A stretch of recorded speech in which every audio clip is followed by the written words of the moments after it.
તો નવસારી શહેરમાં ત્રીજી વાર પૂરના પાણી ફરી વળ્યા છે। પૂરના પાણી ભરાતા મનપાની ચિંતામાં વધારો થયો છે।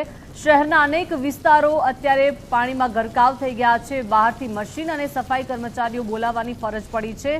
શહેરના અનેક વિસ્તારો જળમગ્ન થઈ ગયા છે। પાણીનો ભરાવો થઈ ગયો છે। નવસારી શહેર કે આ સિઝનમાં ત્રીજી વખત પૂરના પાણી ભરાઈ ગયા છે અને મનપાની ચિંતામાં પણ વધારો કરી દીધો છે।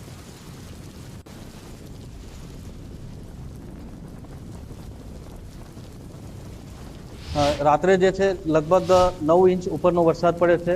આપ જાણો છો કે આ ત્રીજી વખત આ પૂરની પરિસ્થિતિ છે।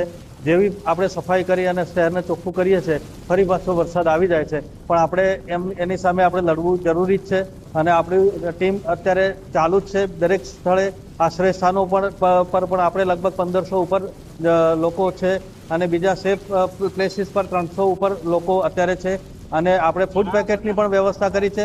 ફરી પણ ડ્રિંકિંગ વોટરની તમામ વ્યવસ્થાઓ કરી છે, પણ કુદરતની સામે આપણે થોડાક પહેલા છીએ, પણ તેમ છતાંય આપણે ટીમ જે છે નવસારી મ્યુનિસિપલ કોર્પોરેશનની અને કલેક્ટરશ્રી, ડીડીઓશ્રી તમામ ટીમો અત્યારે ફિલ્ડ પર છે અને તમામ લોકો પ્રયત્ન કરી રહ્યા છે કે આ પરિસ્થિતિમાંથી લોકોને સેફ અને સુરક્ષિત રાખીએ।